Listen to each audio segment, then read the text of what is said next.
Hello दोस्तों, welcome back. आज है डे 5 ऑफ लर्निंग कन्नड़ा। रोज के काम के बीच ऐसा छोटा सा वर्ड ही होता है जो रियल लाइफ में काम आते हैं। शॉपिंग हो, ट्रैवल हो, ये वर्ड हर जगह यूज होता है। तो आज का कन्नड़ा वर्ड है, हिंदी में पूछते हैं कितना, कन्नड़ा में पूछते हैं एस्टू। फॉर एग्जाम्पल, इदु एस्टू। तो आज के लिए बस इतना ही। कल मिलेंगे एक और यूजफुल कन्नड़ा वर्ड के साथ। Bye bye. हेलो दोस्तों, वेलकम बैक।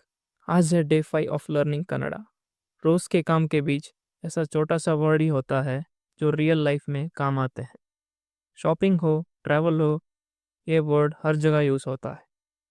तो आज का कन्नड़ा वर्ड है, हिंदी में पूछते हैं कितना, कन्नड़ा में पूछते हैं एस्टू। फॉर एग्जाम्पल, इदु एस्टू। तो आज के लिए बस इतना ही। कल मिलेंगे एक और यूजफुल कन्नड़ा वर्ड के साथ। Bye bye.